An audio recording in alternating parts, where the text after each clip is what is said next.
So, Bismillahirrahmanirrahim. A'udhu billahi minash shaitanir rajim. Bismillahirrahmanirrahim. La ilaha illa anta subhanaka inni kuntu minaz zalimin. So,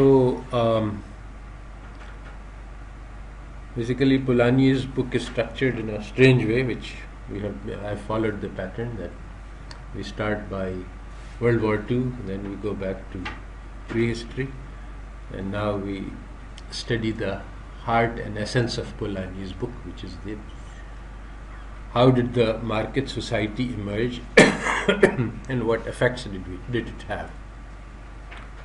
So the introduction was spent on explaining that the market society is not a natural phenomena, it's an unnatural phenomena.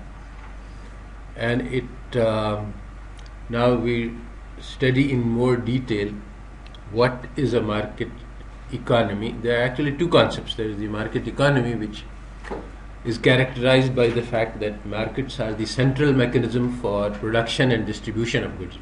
This means that what the rich people demand will get produced, and the distribution of goods will be according to who has more wealth. So this method of producing and distributing is extremely harmful to human beings, and it's obvious from the description why it is so, because and that's why Karl Marx said, from each according to his ability to each according to his need.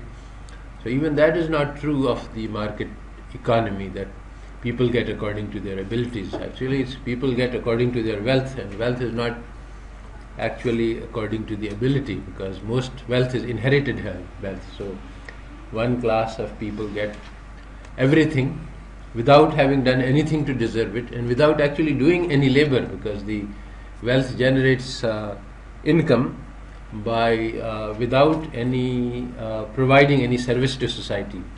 So this is called parasitical income. So all of these problems occur and exist in a market economy.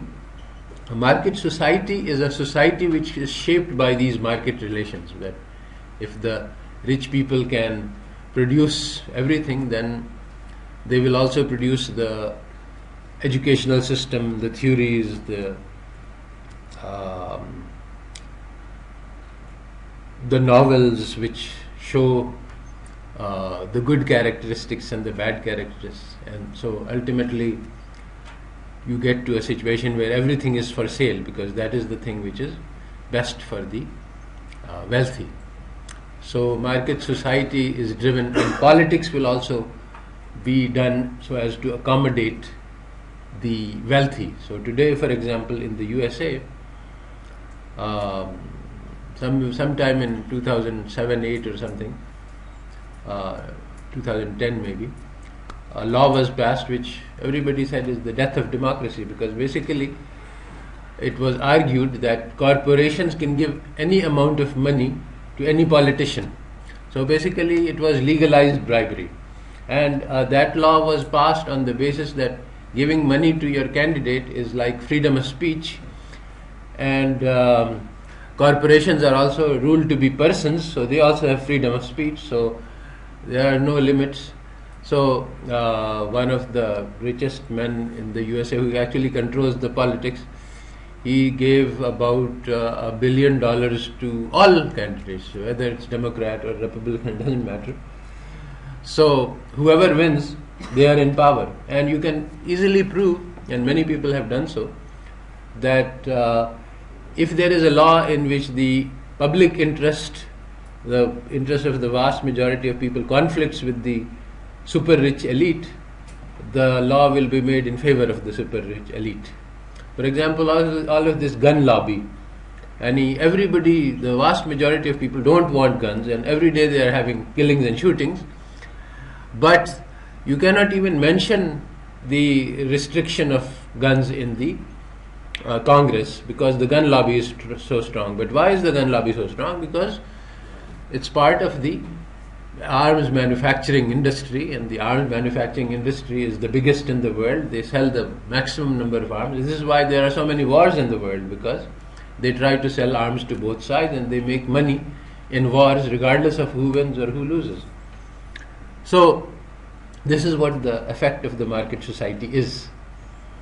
And economic theory is made up to justify the state of existence. So one thing is that economic theory is very effective at is it never mentions the most important drivers of economics, like wars are very big, but they receive no attention in textbooks, and many other things which are very important, like politics. Previously it used to be political economy, and you had to study the relation between economics and politics. Actually, one of the main themes of Polanyi, which I haven't emphasized, is that these three factors interact completely together, so you can't analyze them in isolation. You can't analyze the economic portion or the political portion or the society in isolation. They all work together. So if you are analyzing economics in separation, then you are already 2/3 blind. So one of the key insights of Polanyi is that in a market society, you have to create three things which are traded in markets, which are not really natural objects of trade. And these three are money, labor, and land. So labor is not a commodity, it's my life. It should not be for sale and for purchase. But the markets are organized in such a way that this becomes a commodity for sale in the market. So he starts by defining land, that in the feudal system, land is not an object for sale, because ownership of land makes you a lord and gives you certain rights. And the society defines how you can use your land and how you cannot. And so there is a lot of, it's not just an anonymous piece of property which is interchangeable with others and which can be bought and sold. But the market requires this. But it was not this so. So basically there is a conversion process that had to take place. Land had to be privatized. It has to be commercialized. It has to be commoditized. Similarly, labor is not something that is for purchase in the market. And there were ways of organizing. And also in Islamic society, we had ways of organizing labor, in which labor was not for purchase. There was the guild system, which worked very efficiently. In the guild system, basically you have a professional organization like doctors. So the group of doctors as a whole, as a monopoly on the service of health, and anybody who wants to be a doctor has to get licensed and training and everything. But the concept of the guild was that we are here to serve the society. So when the doctors guild, when somebody is hired into the doctors guild, then he is part of provision of service to the society. So there is a standard way of thinking which is even now available in Islamic societies, although we are making a transition to a market society. So for example, if somebody is cleaning bathrooms in a masjid, then he thinks that he is performing ibadah, worship, because he is part of a combined effort to serve. Now if we think of PIDE as an organization which will produce knowledge for the sake of the Ummah, for the service of the Ummah, then every employee here can think that I am a part of a provision of service. This is the natural social relation, which is how labor is organized in Islamic society and in traditional societies. So everyone his job is meaningful because it is a part of a effort to serve society.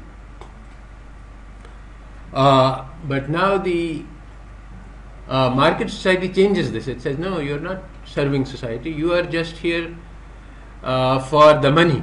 I pay you money and you do whatever I ask you to do. And you don't have any relation with the output.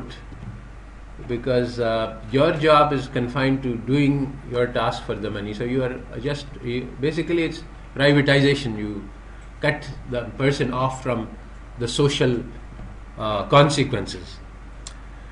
So again, that's what's required, because you want a commodity. You have, when you have a social product, then this is a person and he has a family, and when we employ him, we are responsible for all his social needs, and in turn he also is responsible for all the needs. It's not just one job, and you have to have your terms of reference, and if it's outside then I won't do it, and if it's inside then I have to do it, and so on. So it's an entirely different way of thinking about how to organize labor, and this is how it was done, and this is how it can be done. What happens as a result is that labor is meaningful for everybody in society. However, in fact, one of the major observations of Karl Marx was that in markets people are spending time doing meaningless things, and that creates lives which are become meaningless, and that's a major problem with the market society. So, in Mercantilism, which was the precursor to capitalism,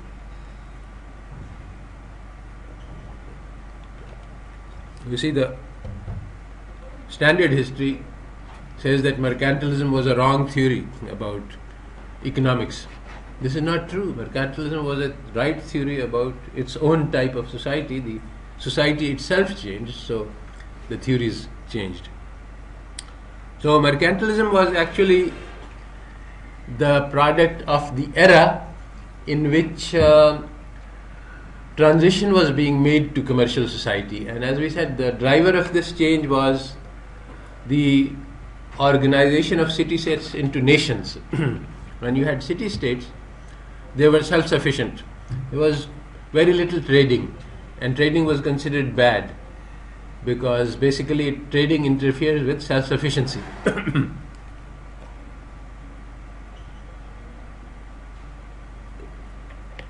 But when you organized a lot of city-states into nations, then these nations had laws, and they could force uniform laws over the city, which meant that they could introduce currency, which was very important, and it meant that they could enforce trade upon cities, which they did because it was in the national interest. So mercantilism was basically, the object of this was to increase gold earnings in the society, because that was the way to measure wealth, and also with this gold you could pay armies which were required to maintain the city-state. And so mercantilism was basically economics of traditional society. That's the point that Polanyi is trying to make, that there was never any interference with land or with labor. There was never any attempt to make these into commodities within the mercantilist theory. So pre-market societies, they all agreed on the need for regulating markets. They all saw that markets are harmful, they can cause damage to traditional society, and there were some disagreement. Different schools of thought had differences about methods of regulation, where the guilds and towns and provinces, these are the elements of the older society. They all said that we should use the force of custom and tradition to impose regulations. But the nation state, which was the new element, argued that there should be statute and law to control the regulations. But there was no disagreement that markets need regulation. Now the problem that, see, as you move towards a market society, then the same thing, the monopoly, which is a very beneficial organization, becomes a harmful organization. And today it is presented as such, because now you see, if when the doctors are organized into a guild under the traditional concept, then if there's somebody who dies in village in Thar, we can ask them that you have not done your duty. And they will say that yes, because their responsibility is to serve the nation. So they will create methods. They will say, okay, there will be rotation if ever it's very difficult to do duties. But it's their responsibility to find the way to provide medical service to all members of the nation. On the other hand, if the gain motive is in place, they will say that they can withhold services and damage society extremely. So both the what Polanyi does is he traced how land was turned from a status symbol and a privilege of the elite class into a commodity which could be traded. And similarly, so the land was commercialized first, but the labor was commercialized later in only the late 18th century. And he says that that's the essential. Before a market society can get started, you have to have both labor and land available as commodities. So mercantilist ideology was just that we should develop the resources, we should become rich as a country. And in the politics, their ideas were that there should be an enlightened monarch, which is so the transition to a democratic system and representation was actually against the majority views, and this was driven by the emergence of the market society and the needs of the market society.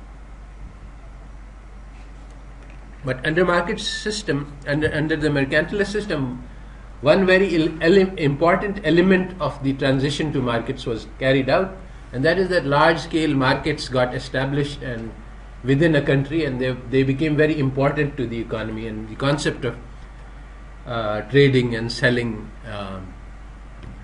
became acceptable and conventional.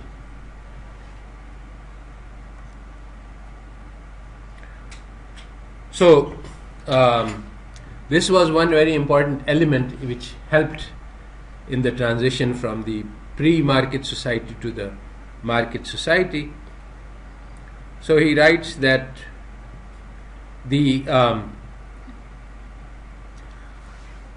in the mercantile system, what happened was that there was the wool industry grew, and in the wool industry you had these people who were basically household factories. People would take in wool and produce cloth on their home, and then they would sell. And now this is the first time, and this started happening on large scale. This is the first time that people started doing work for money. This is a new concept in traditional society, that you're producing something only for getting money. It has no particular specific function other than getting money. So the motive of gain started to be an acceptable motive. So he says that, you see, the creation of goods does not involve reciprocity. You're doing some favor to another person in return for a favor, nor the householder, that you're producing something for your own self, for your own use, nor the craftsman, that he is doing something because he has the skill of his trade and he is showing his capabilities, nor public praise, you're doing something which is considered valuable by society, just the motive of gain. So this was considered crass and unacceptable, but this became acceptable in mercantile society, and this was a very important aspect. And actually in our society also, this idea of making money was not an acceptable idea as a motivation 30 years ago, but now it is become the dominant motive.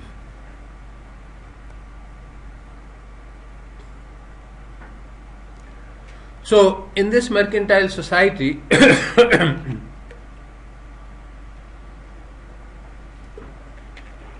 as we said, in process of social change, something changes, and that sets off the process of social change. And so it was the invention of large, elaborate machinery that caused this, he says, is the key to the development of the market society, the large industrial machinery which requires thousands of laborers and produces huge amounts of goods. That shifted the balance of power towards the market system. Land, labor, and money had to be organized in order for this kind of production to take place. It has to be protected from the fluctuations that would arise in see, there are two things that it has. If you have a commercial society, that is, trading is familiar. Otherwise, there are other ways of organizing these things. But in the flow of stream of history in which this particular development took place, there was no other way. If it had happened in an Islamic society, people would have found other ways, and even now we have examples of other ways to organize this kind of production. But in England, in the process of the Industrial Revolution, which was taking place in 18th century, this was the only way, that labor and land had to become commodities.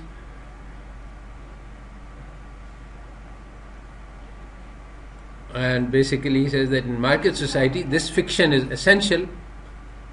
This fiction that labor has to be treated as a commodity, land has to, even though these are not commodities. I mean, when we talk about labor market, we've already committing an atrocity. We're talking about the market for selling and buying human beings. This is not something that should exist. But if you're going to have a large society and you need your inputs, then there are two options. You need to hire thousands of laborers. Either you can organize this on a social way, in which is how actually they did it in Japan. They created large corporations, the people working together, and then different parts. They were all family, and so they had to work together to create whatever was needed. And this is how it could be. But in England, the society did not have this concept at that time, because of certain events that we will discuss. So some special events which took place in England prevented this possibility of thinking, of working together as one unit to produce outputs. One of these was the events that Polanyi does not mention, but it was the emergence of the secular society and the fact that there were many different types of beliefs and people could not get together to think. The idea of the society as an organism which works together for a common goal had already been lost. And so the issue was that how can we get people to live together under a common set of rules so that they don't fight each other. The idea that we can work together for a common purpose was no longer present. This is what led to democracy also. So, given that you can't organize people into a social group, then the only option is that you can buy and sell people on the market, and they should be freely available. If they're not, then you will not be able to ensure that you can produce.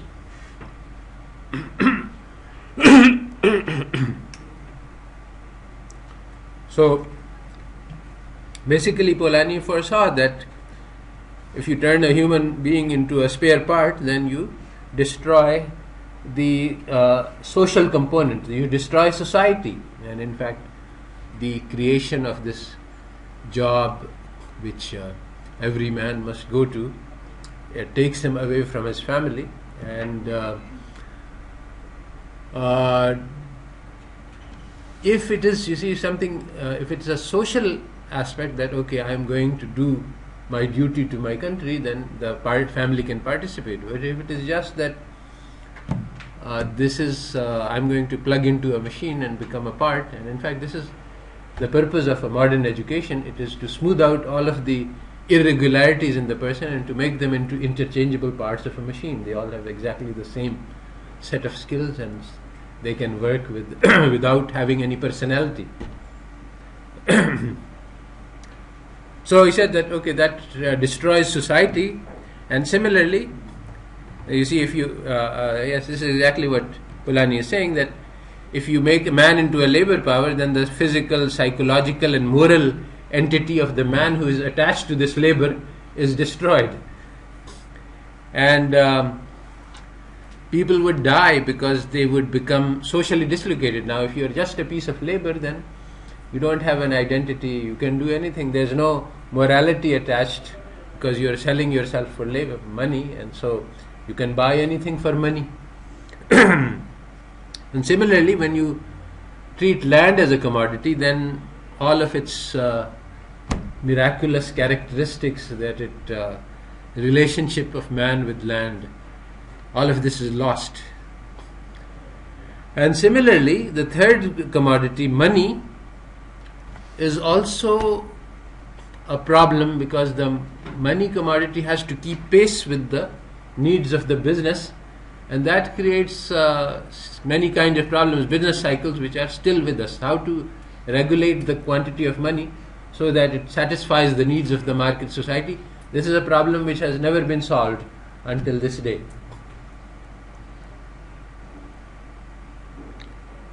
So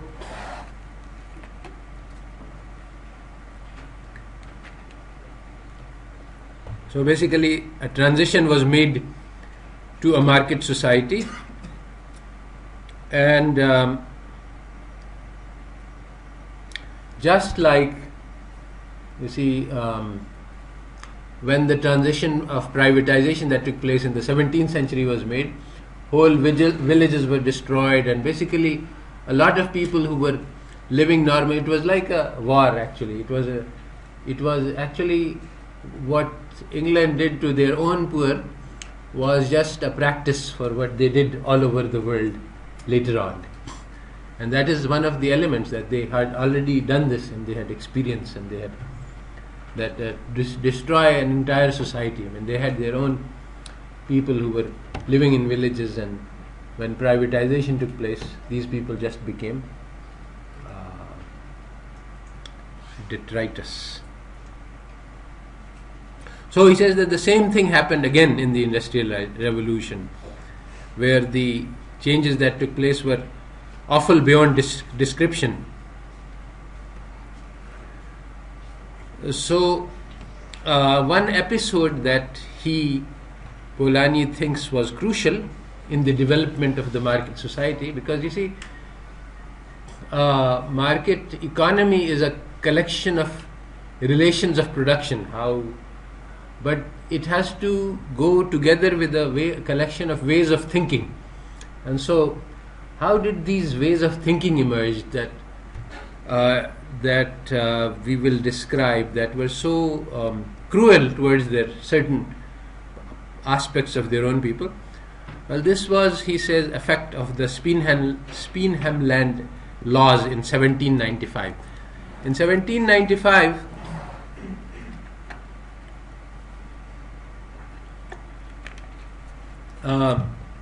industrial revolution was in full swing, and a lot of things were happening which were so that it could have gotten started, but the labor market had not yet gotten established. One thing that they did in same year or similar 1790s was that there was something called the Act of Settlement, in which people could not move from where they were. So this was repealed, and he said this basically made the conditions ready for a labor market to get started, because one thing of labor market is that the labor has to move to where the jobs are. So, but he said that this was countered by these laws, which basically was the last move of a protective society. And what they did was that they said that we will guarantee a living wage to all people.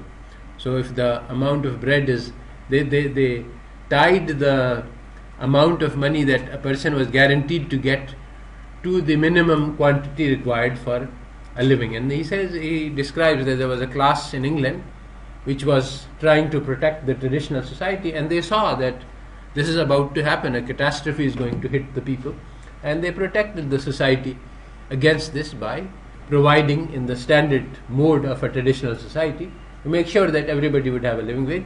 And they also accommodated the factories. They said, okay, if a factory pays somebody less than the living wage, we will make up the supplement. So this was at that time universally approved. And the factories were happy, we can get labor and don't have to pay as much, and the people were happy and the rich people were happy, because the traditional society had this concept that we have to look out after our poor. But this had a disastrous effect, and it was the effect of this disaster which led to the birth of modern economics.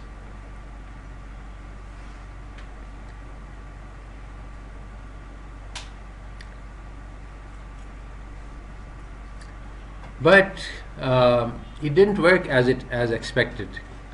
So what will be the effect of this law in a partially market society? This is what he says, that the society was half market and half traditional, and that is why it had this effect. And this is an unusual episode in history, but all of economic theory is based on generalizing from this episode.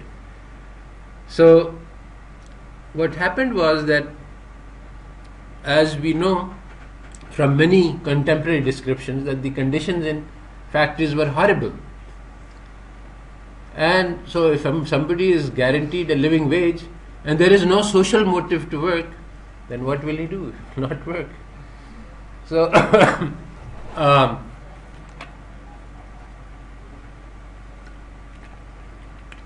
now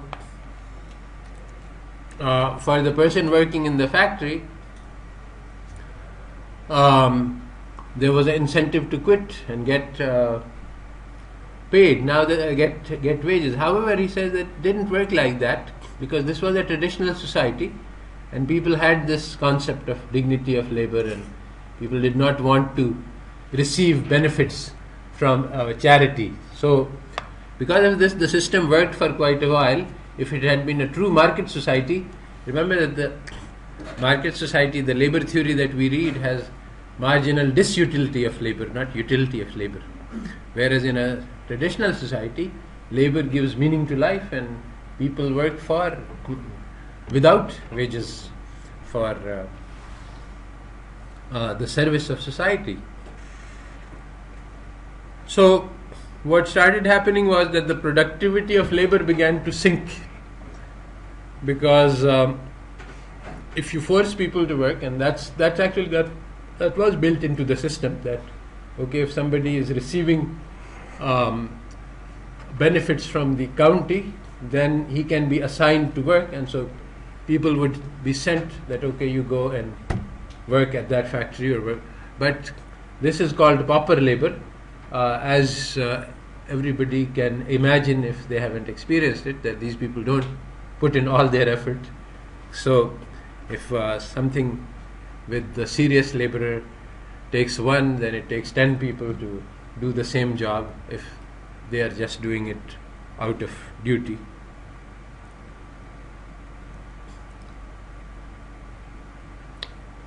So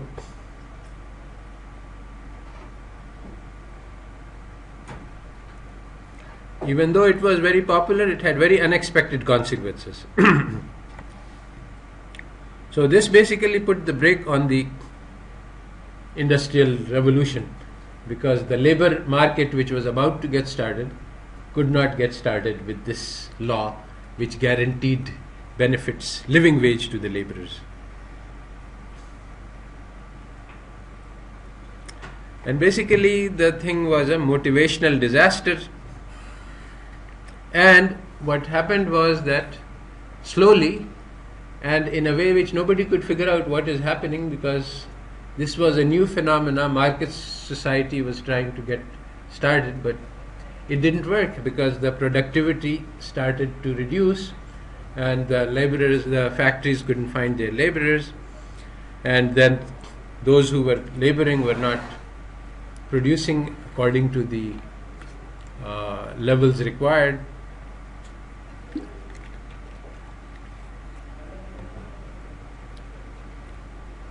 And people lost their human dignity, that when you go on the, as they say, on the rates, because you are paid according to a certain set of rates, then they were a burden on society. Nobody likes to do that, and then they develop certain ways of thinking which are harmful. So basically there was a group of people who were which was called the squirearchy, and they were the people who were the supporters of the Speenhamland. They were the people who actually controlled the collection of taxes and the giving. And so they were actually empowered by this because they had a lot of people at their disposal. But this was basically the elite and noble class in England, and they were no longer a functional class in the new society that was born. And so the middle classes, which were productive and which were trying to get this revolution underway, these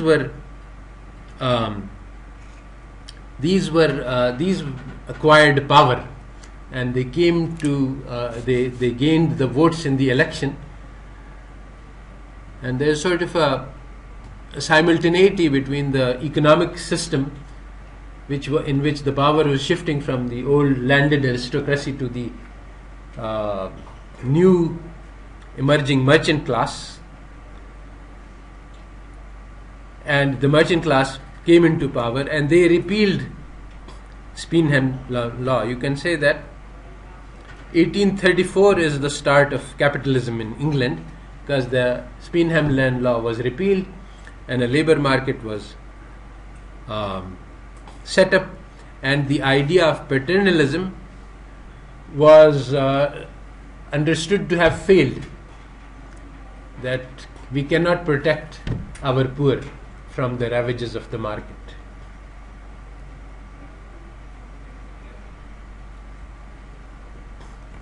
So basically what we saw, what the lesson that the England learned from this period is that capitalism is not compatible with paternalism. Now this is actually a wrong lesson, but in their history this was the lesson that they learned, that we cannot afford to provide for our poor if we have a labor market.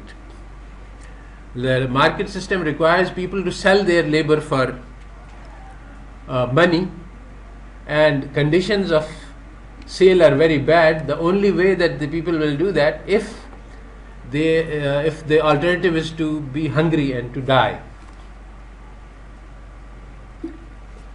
So at this period, in this transition period of 30 years between 1795 and 1834, we had the factories ready and the industry, the employers are ready, but there were no employees.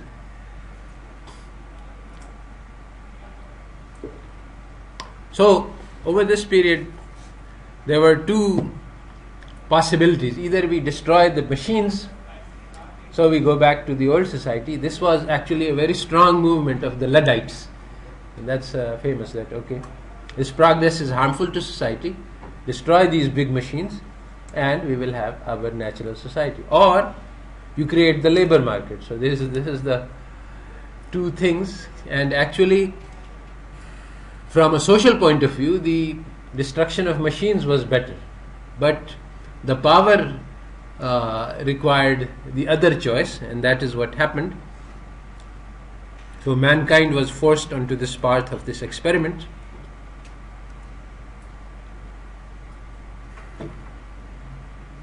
So the Poor Law reform took place in 1834, and after that the conditions became really bad. This is the start of the Industrial Revolution, and this is the period that is described in Dickensian novels where you had really horrors. And this is what Karl Marx saw, and that's what motivated him to write that labor cannot be suffer for this treatment for too long, and they will revolt against it. And the main complaints were basically due to the fact that this was done all at once. If it had been taken time, then people would have had time to adjust. But so he says that never in modern history has a more ruthless act of social reform been perpetrated. It crushed multitudes of lives.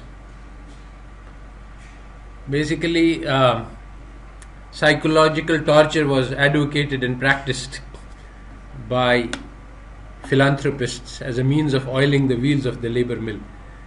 Basically, what happened was that outdoor relief was abolished, which means that nobody can receive money unless he is in a poor house.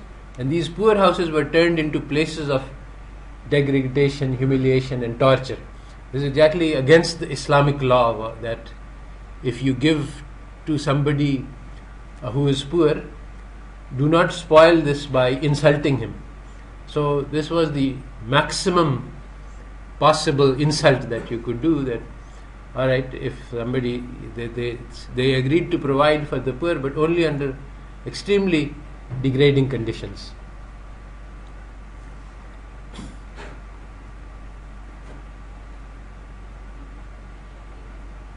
So the workhouses were made into place of horror, and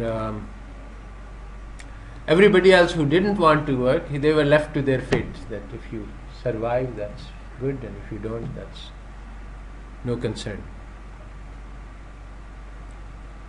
So basically he says that this was a trauma, a psychological shock to society, in which suddenly one portion of human beings was cut off from the human body. In another place he says, which I haven't quoted I think here, that an act of vivisection was performed. That vivisection is surgery on a living animal. So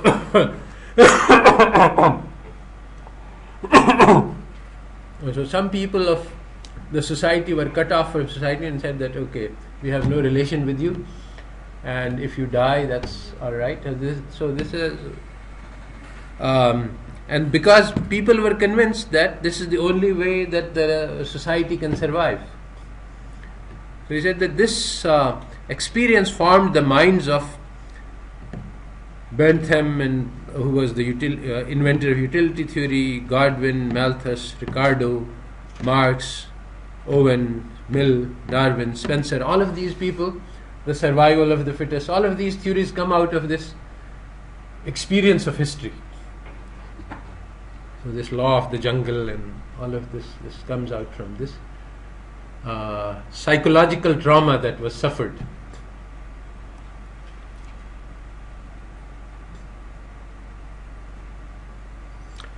So now, why did it happen that providing everybody with a living wage made the productivity decline and made the system go out of function? Nobody understood that at the time.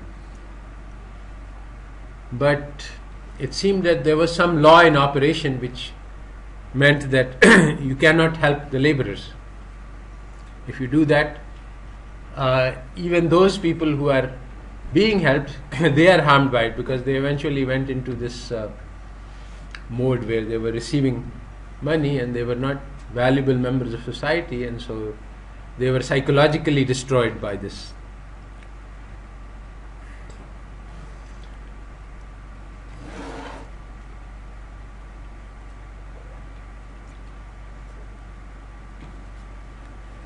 So there was this, as a result of the changes that were taking place, partly during the period prior to the 1834 and more afterwards, there was a rise in rural poverty. People who could not take this, basically the industrial society was confined to the cities, so people went back to the rural areas to look for work, because they had lives which they were not able to lead in the cities. So, but they could not, the society had changed, they could not find their old jobs anymore. And so this was a phenomena that occurred, and nobody could explain that at that time, why this is happening. So basically there was a general rise in the poor, and people were very puzzled as to why this is happening, because what is happening was that the international trade was taking off, but it was also very erratic. It would go high and then it would go low, and so there was bouts of unemployment. The industrial labor was the worst kind of labor, because one day you're employed and the next day you're fired. There was no job stability, and there was nothing else. The wages were poor. So there was a large rise in poverty, and nobody could explain, and many different hypotheses were made about where these poor came from. And basically it was due to large fluctuations in international trade. But there was a general underlying trend that in a little while later all of these problems were smoothed out and the trade got going and was very robust and very strong. And if the theory had waited for a little while, they would have had a different picture of the market economy, in which one could provide support to laborers, because there was so much surplus available. But at that time, the jobs were themselves horrible. There was no way to pay more, and there was no way to provide job stability. If there had been a lot more surplus, as became possible later on, then all of these lessons could have been revised. If you provide people with enough, then they can be motivated. If you make the working conditions good, then they can be motivated to work without having this threat of hunger as the only possible method for making people work. So after 1834, from 1834 to 1875, about half a century, it was a terrible catastrophe humanly. Many people said that there were lots of different reactions. Dickens' novels is one of them, but many humanitarians thought that there is something that needs to be done, and he says that while the most people were crying in pain and anger, some people said that this is how it has to be. We have to steel our hearts to this human catastrophe, and that was Malthus and Ricardo. That this is the price that has to be paid for market society, so let's pay it. We will close our hearts to the suffering of people. This, more than anything else, was the cause of the global conquest by England. The ability to kill and to torture and to look at people suffer without feeling any compassion in your hearts. It was not weapons, and it was not being very smart and anything else. It was the ability to look at people suffer massive and inflict massive suffering without feeling any pain or sorrow.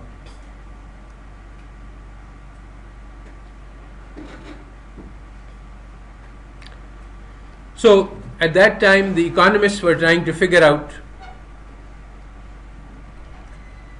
why poor come into existence, and it was clear to them from observation that even though we have a wealthy society and Generally speaking, our productions are bigger than other societies, but we also have the most number of poor. So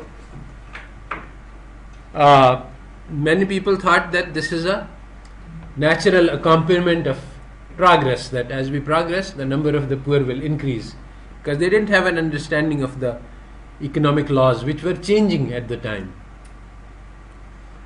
There was, however, a dramatic increase in poverty, pauperism. So basically, as I told you in the note that I circulated, pauperism was created by the market society. The poor have always been there from the beginning of time. In fact, everybody was poor, mostly. But there were two things which make poverty easy to handle. One is that land was common, so people could fish or hunt or cut wood or do many other things that were available as long as you have access to land. So privatization deprived the poor of access to land. The other means of support is social sympathy, which is built into the heart of the people. If you see anyone who is hungry, you feed them. This too was cut out as a requirement of the market society. So now the poor became a burden on society, that what to do with these people, because you can't feed them and you can't and they can't fend for themselves. So now poverty became a problem, a social problem. How can the society as a whole solve this problem? So there were many schemes. Suddenly many people in 18th century started thinking, okay, here's this new class of people, the poor, how can we put them to use? So there were many plans made for how we can take a mass of poor people and turn them into productive members of society. So there were colleges of industry set up and many different kinds of plans. Even Stalin's 5-year plan was influenced by this. He says that, okay, since, you see, now we have people who aren't of any value to society, so we tell them what to do.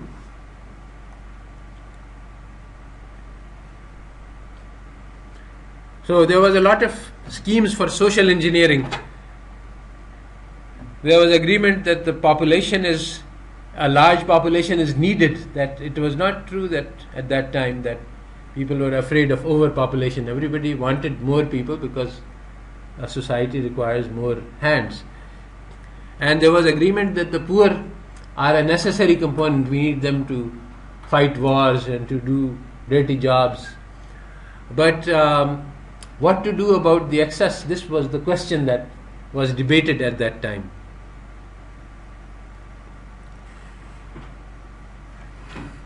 So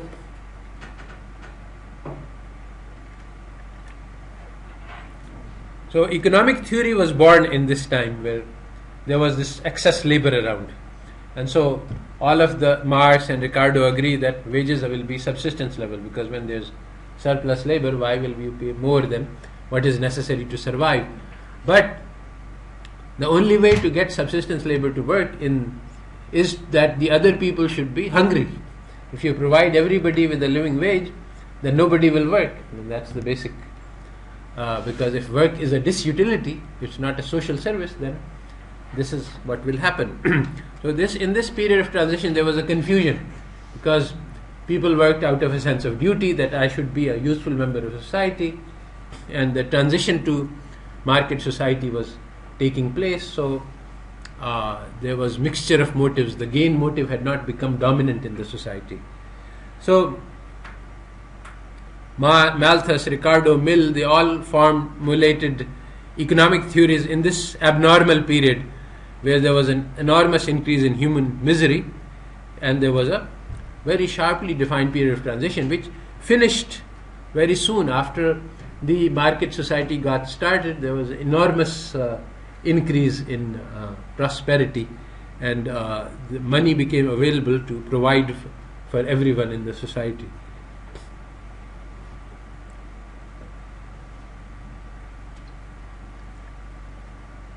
But even going from Adam Smith's book in 1776 to 1800, just a short period, there was a big change in attitudes and understanding of the poor. This was the very opening scene of the industrial society. And in Adam Smith was actually a pre-capitalist. He was not. He was a prophet of the capitalist society. He said that this will happen, and he thought that this had happened previously. But at that time, the society was a mercantilist society, and so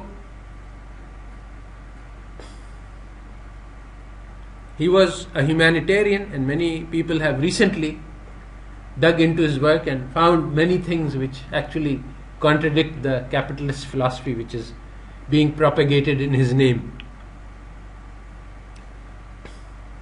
So to Adam Smith, wealth was just one aspect of the community life, and the community life has another purpose. And he was a theory of moral sentiments, etc., moral philosophy, etc. All of these things were part of Adam Smith's generation. But very shortly afterward,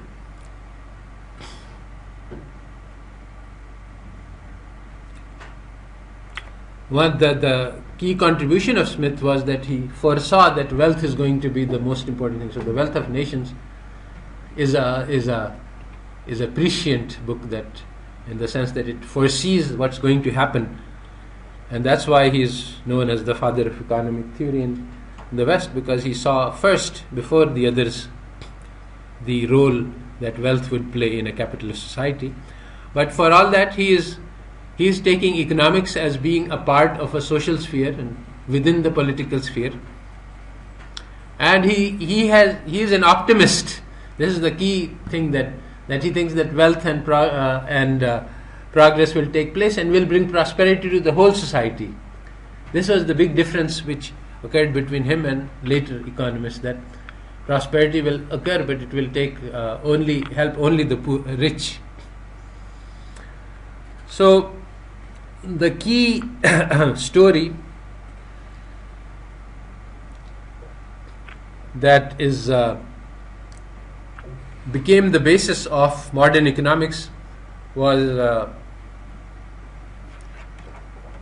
narrated in this period, when the contradictions of the two systems that were operating at the same time, one was the market system, which was subordinated, and the other was the social system, they started to come into play, and you started to have these poor people who had been dispossessed, and systems to protect them were not functioning very well. So there were two very important books that were written. One of them was Townsend, the other was Mandeville, The Fable of the Bees, in which this became very popular. In The Fable of the Bees, he says that all the bees were honest, and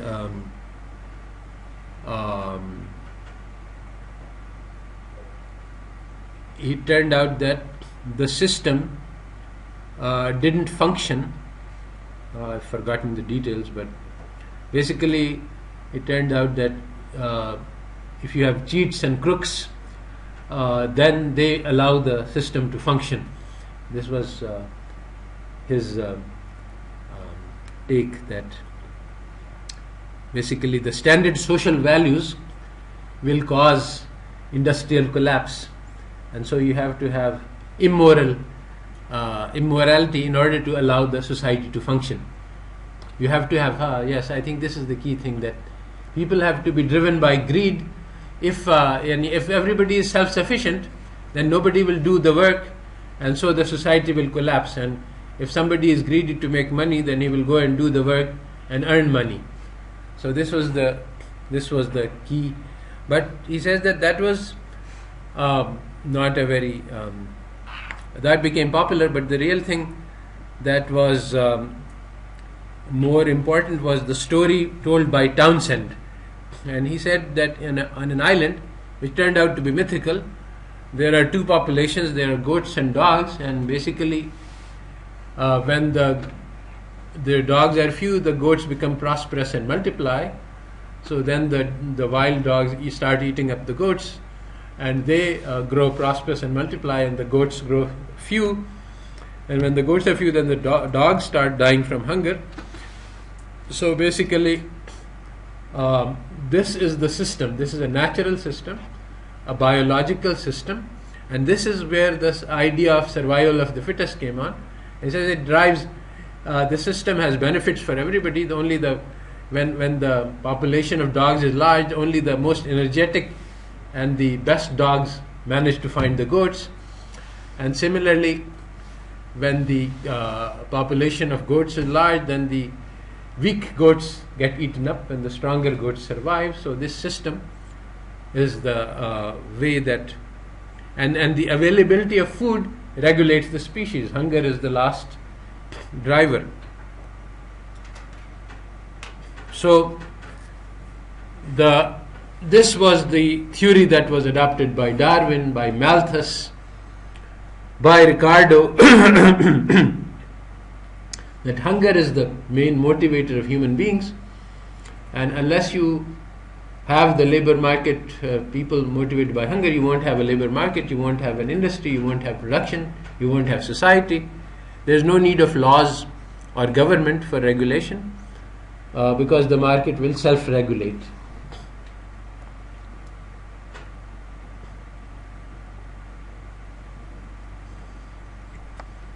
So, as the new market society emerged, people were faced with this question that in the new society that was emerging, you had laborers who were working for the farmer, but there was no social custom which bound the laborer to the farm or the land. So why are they working? And the societies were kept apart. The farmer still had his status, and the laborer still had their status. So these are the questions that the economists were trying to answer, because the social order had broken down, but there was still order in society which was being maintained by the laws of the market. And so basically, Townsend's story offered an answer to this question, that the mechanism is a biological mechanism. It's a law of nature. It is not something which is under human control. It's not something that we can dictate. And this was the gravest mistake, because even today people talk about economic laws. There are no economic laws except those that we agree upon. And if we agree that, and as Islamic society did for 1,000 years, that education is the right of every child, then every child will get an education. We will organize the society to. So there is no economic law which says that the poor is entitled to food only if he can work for it. But if we decide as a society that this is the law, so at that time, these ruthless laws of nature, with the balance between dogs and goats, became built into the foundations of economic theory.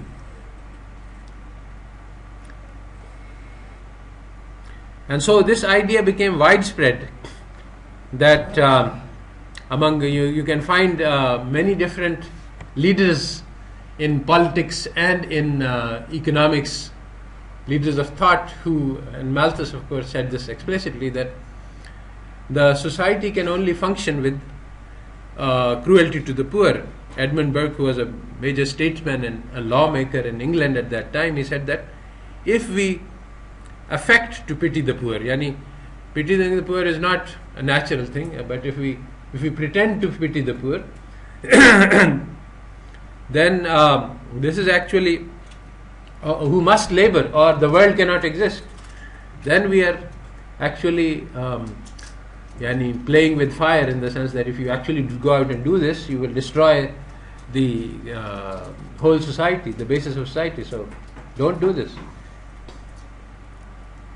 Malthus said that if the poor are multiplying, you spread the plague among them to make the population reduce. So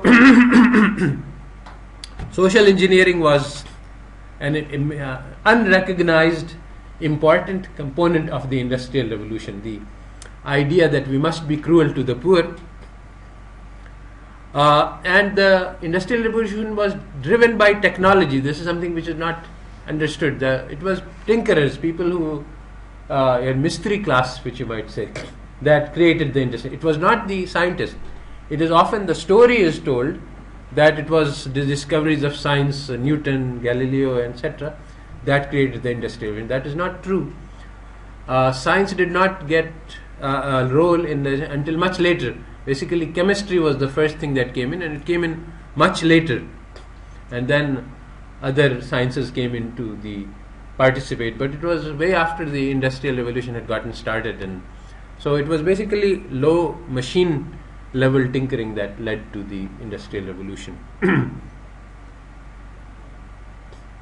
And so the real thing that led to was economic theory. It was social engineering. That was the creator of the laws of the new society required by an industrial revolution. So the discovery of economics was something which made the transformation of society possible, and which defined the laws of a market society by the supply and demand, which is actually a very cruel law, as we have already demonstrated. That, see, if you have a supply and a demand for houses, then if you don't let the market operate, then everybody can find a house, and everybody who wants to rent a house can find a tenant. So everybody can be satisfied. But if you let the impersonal market operate, then only the rich get their houses, and basically the laws of the market are geared towards the wealthy.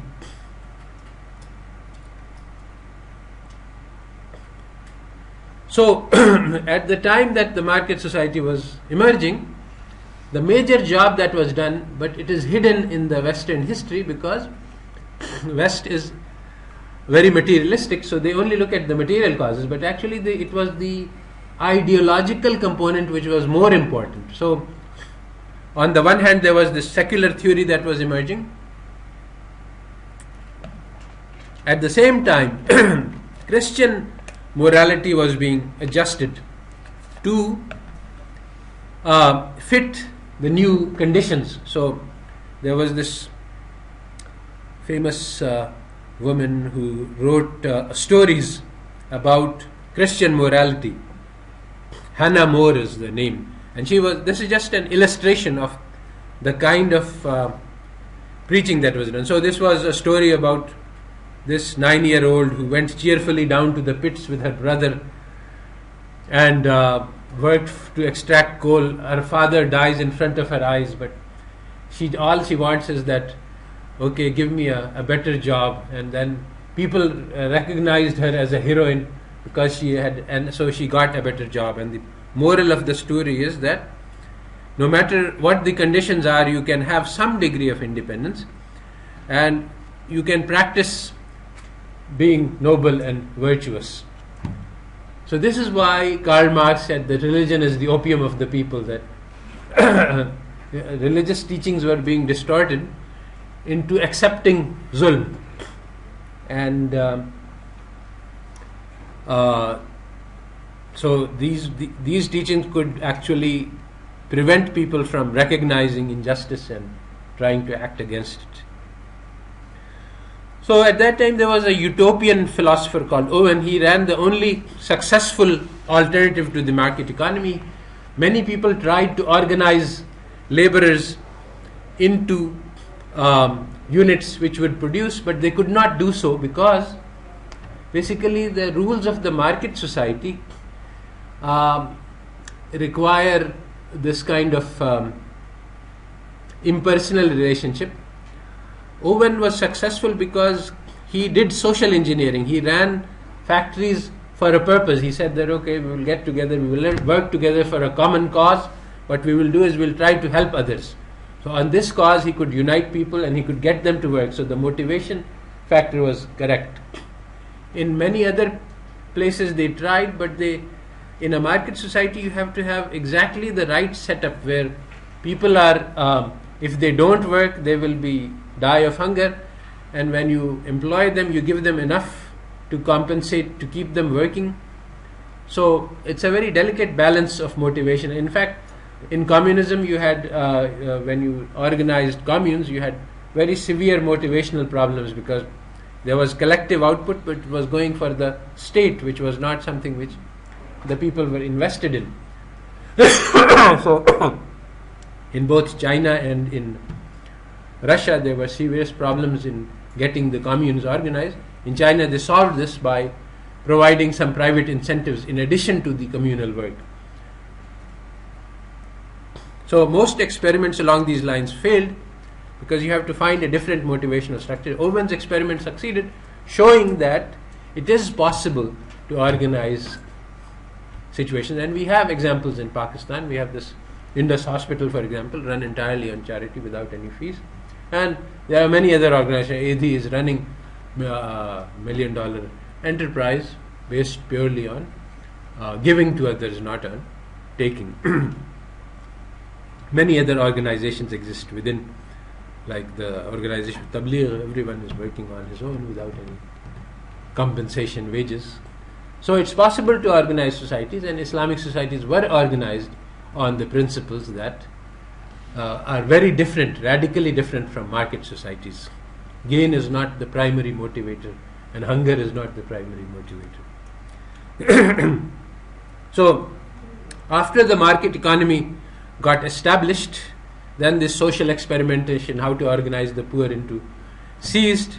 Economic theory became itself the structure of this is how we are supposed to organize society, and it became a self-fulfilling prophecy. It says that, okay, everyone is motivated by gain, the object of life is to maximize consumption, and the utility function does not have any provision for the consumption of others. Human beings have no compassion, no interest in others' consumption.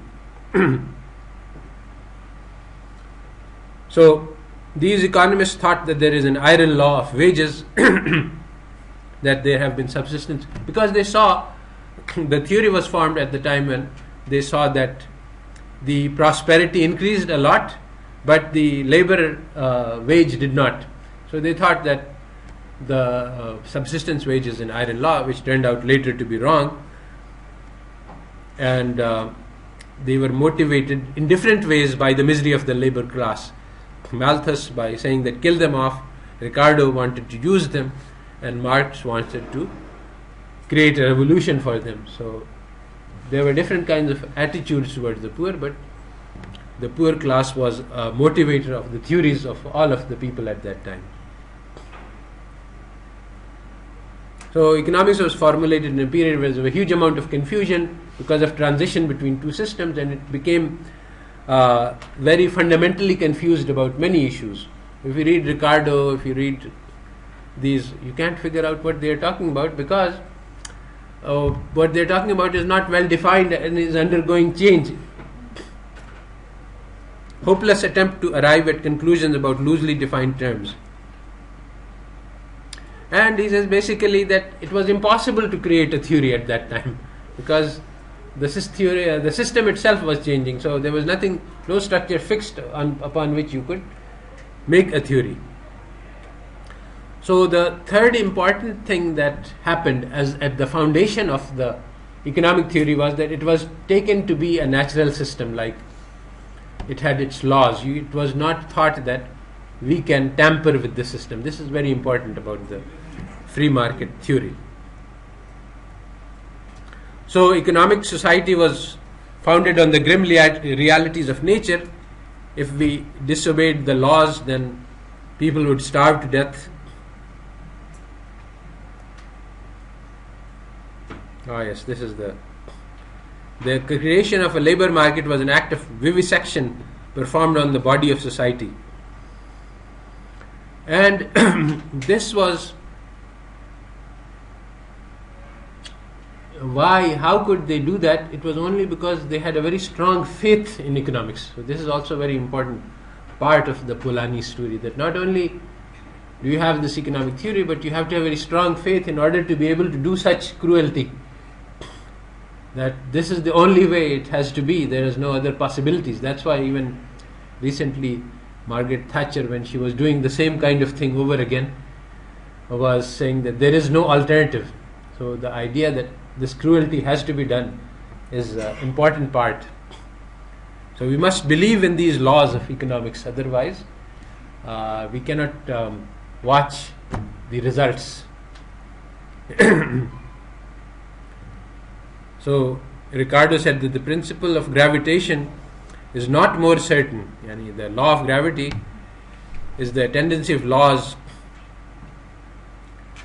tendency of such laws. If you make poor laws, poor laws are laws designed to help the poor. So he said that these have to be removed. Otherwise, what will happen that all classes will be infected with the plague of universal poverty. Everybody will become poor if we don't have these laws. If we have these laws. So all classes of people, whether they were socialists, whether they were communists, whether they were capitalists, they agreed that poor laws is not working.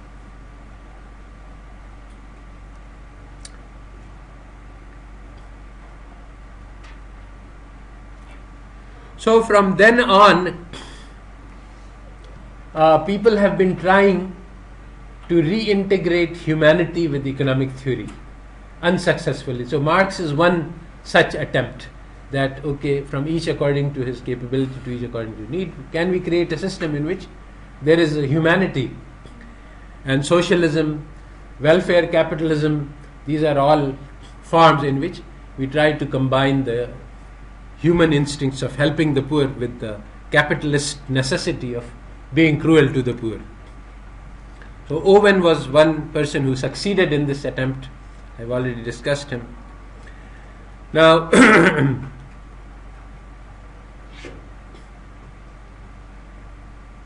Owen said something which was that if we allow the system to continue, capitalism, the very great social evils will be produced. The human beings will be degraded and society will be destroyed. So we have to take conscious control and we have to do social engineering to prevent this from happening. So basically he gave a warning but nobody listened. So 19th century was the modern society and the modern society was basically the market society. And although in 19th century there was a lot of effort to check the movements of the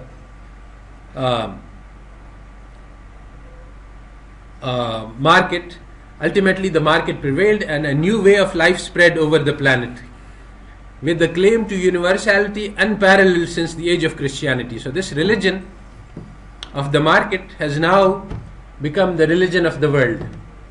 This is universally accepted. This is much stronger than any other religion existing on this planet right now. And this is the religion which says that wealth is everything. The object of life is to strive for wealth. The object of life is to maximize consumption. And all relations are governed by the market. If I have children, I should calculate how much I will pay for this and what is the cost and the benefit. If I marry, then I have to consider the costs and benefits, and it's all individual. If it is in my benefit to marry, then I should stay married. If it's in my benefit to dissolve these bonds, then I should dissolve. So everyone is free, and so everyone takes care of their own selves, and the consequence that nobody cares for you is not understood, and that is a clear. These two go together. I care only for myself, and nobody cares. I care about nobody else, and nobody else cares about me. And this means the destruction of society. So in all aspects of life, we have the capitalist system wants to have freedom, but it cannot, because the labor market destroys the society which is required for the functioning of the market. The money destroys the business because unregulated, it creates lots of fluctuations in prices, and the destruction of land destroys the planet. So the market, when it's set free on any object, it destroys the object that is useful for. All right, so we have a lot more slides, so I think I will stop here. And I was hoping to finish Polanyi. Acha.